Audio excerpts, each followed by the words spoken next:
13 जुलाई गुरु पूर्णिमा का दिन और उस दिन होंगे मतदान का महापर्व, नगरीय निकाय के चुनाव।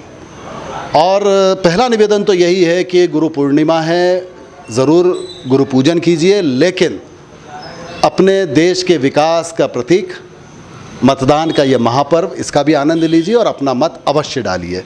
आज नगर भ्रमण करते हुए आज हम पहुँचे हैं वार्ड क्रमांक 21 में, और वार्ड क्रमांक 21 पिछड़ा वर्ग महिला के लिए आरक्षित है।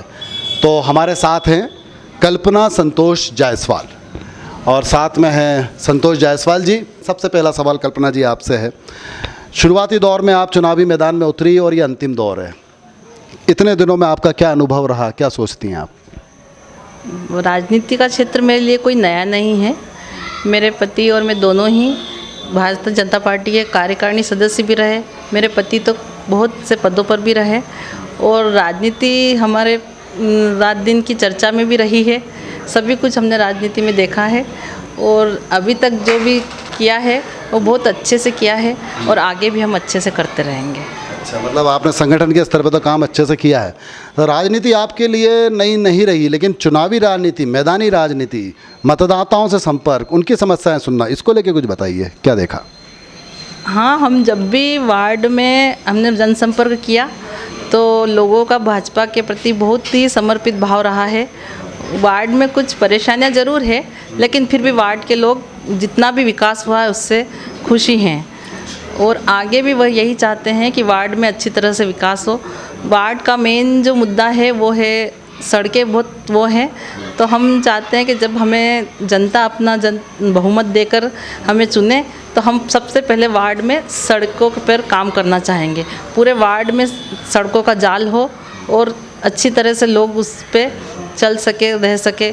अभी बहुत परेशानियां हैं, वो धीरे धीरे ख़त्म होने, अगली बरसात जब भी रहे तो लोग कहे कि हाँ, हम अच्छी सड़क से गुजर रहे हैं और वार्ड अच्छा हो रहा है। तो कल्पना जी की ये कल्पना है कि अगले साल बारिश में सड़कें मजबूती के साथ सामने आ जाएं लोगों के। अच्छा, आपने कहा कि भारतीय जनता पार्टी से बड़े खुश हैं, तो क्या आप जब जाती हैं तो क्या बात करते हैं? आप क्या बात करती रही और लोग क्या बात करते रहे?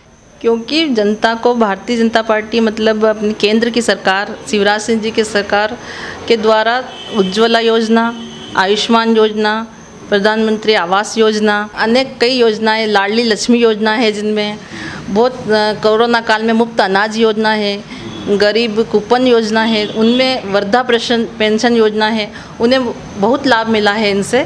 तो वो चाहते हैं कि आगे भी और बहुत सारी योजनाएं हैं वो उनके लिए हो, तो वो भारतीय जनता पार्टी के साथ ही जाना चाहते हैं। अच्छा, तो ये कुल मिला के आपने योजनाएं गिनाई कि कौन कौन सी योजनाएं हैं जो लोगों को पसंद हैं। चलिए कल्पना जी, नाम जुड़ा हुआ है संतोष भी साथ में, तो संतोष जी से बात कर लें। तो संतोष जी, पत्नी जी आई हैं सीधे चुनावी मैदान में, ये एक तरह का समर है, एक तरह की जंग है, तो अब आपको लग रहा है कि पहले उनका एटीट्यूड क्या था और अब अंतिम दौर में क्या हो गया है, किस तरह से वो परिपक्व हुई हैं? नहीं, ये कल्पना भी मेरे साथ पूरे समय भारतीय जनता पार्टी का कार्य करती रही है और जूनियर मंडल जो अपने शहर का मंडल है उसमें कार्यकारिणी सदस्य है और विभिन्न कार्यक्रमों में, धार्मिक और सामाजिक कार्यक्रमों में सक्रिय भी रही है। तो एटीट्यूड तो बदलने का सवाल ही नहीं उठता और सामाजिक कार्य करना या राजनीति में सेवा करना, उसके लिए तो मेरे जो भाव हैं वो कहीं ना कहीं मेरे परिवार में देखने को मिलेंगे इसे आपको। तो चलिए, आप ये कह सकते हैं कि कितना सहयोग आप दे पाएंगे इनको या ये आपको दे पाएंगे? बिल्कुल, मैं तो पूरे समय इनके साथ हूँ और भारतीय जनता पार्टी का 25 सालों से कार्यकर्ता के रूप में कार्य कर ही रहा हूँ, विभिन्न पदों पे भी रहा और मुझे तो राजनीति में काम करने का अनुभव है ही सही। और अगर कल्पना को मौका मिलता है तो हम दोनों मिलके इस वार्ड का विकास करेंगे, वार्ड को सुंदर बनाएंगे, वार्ड में गार्डन बनाएंगे, वार्ड की सड़क बनाएंगे और भारतीय जनता पार्टी की जो विभिन्न योजनाएं जो सरकार माननीय मोदी जी की हैं, माननीय शिवराज सिंह जी की हैं, आदरणीय राजमाता जी जो पूरे समय लगकर देवास को नया देवास बनाने की जो उनकी सोच है, उसमें कहीं ना कहीं हम सहपाठी रहेंगे और उनके हाथ मजबूत करेंगे और निश्चित ही भारतीय जनता पार्टी संपूर्ण क्षेत्र का विकास करेगी। ये जो क्षेत्र देखने में आ रहा है मिश्री लाल नगर, इधर एक नया देवास निश्चित तौर पर बस रहा है। व्यापारिक क्षेत्र से अगर हम बात करें या हम बात करें सामाजिक क्षेत्रों में या बात करें धार्मिक क्षेत्र में, यहाँ लगातार एक्टिविटीज़ होती चली जाती, तो निश्चित तौर पर चुनौतियाँ ज़्यादा हैं, तो आपको मेहनत भी ज़्यादा करना पड़ेगी यहाँ पर इंफ्रास्ट्रक्चर के सुधारने के लिए। बिल्कुल मेहनत तो करना पड़ेगी, कहीं ना कहीं कमियां ज़रूर रही है पिछले कार्यकाल में, पर मेरा ये मानना है कि सारे काम एक साथ नहीं हो सकते। तो ये जो 5 साल गए हैं उसमें कुछ काम हुए हैं, और आगामी 5 साल में मेरा ये प्रयास रहेगा और मेरी पत्नी का ये प्रयास रहेगा कि ये वार्ड में कोई काम नहीं बच जाए, संपूर्ण इस वार्ड का विकास हो जाए। और भारतीय जनता पार्टी की जब बात आए तो लोग कहे कि नहीं यार, भारतीय जनता पार्टी ही नहीं विकास किया और आगे भी वही विकास करेगी। तो ये थे हमारे संतोष जी।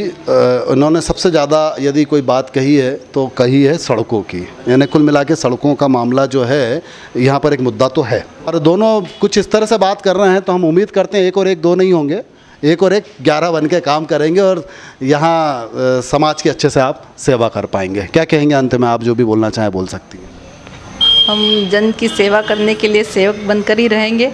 जनता हमें जब भी कहेगी हम उन्हें हर काम के लिए तत्पर रहेंगे और हर कोशिश करेंगे कि हम जनता को समय समय पर जब भी वो चाहे मिलते रहें, उनकी सुनते रहें और उनका काम करते रहें।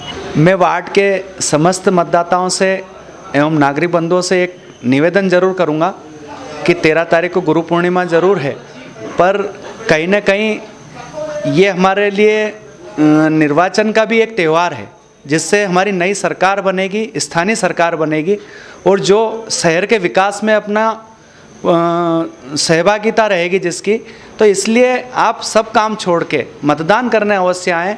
और मैं यही उम्मीद करूंगा कि आप भारतीय जनता पार्टी के पक्ष में मतदान करें और आप हमें अपना अमूल्य मत देकर हमें इस वार्ड की सेवा करने का अवसर प्रदान करें। तो चलिए, ये प्रत्याशी हैं, प्रत्याशियों की अपील है। संतोष जी ने अपनी पत्नी के लिए अपील की है और साथ ही साथ निवेदन भी किया है। अब देखते हैं जो चुनौतियां आएंगी उस पर आप कितने खरे उतरेंगे। तो अरविंद त्रिवेदी, स्काई मीडिया, देवास।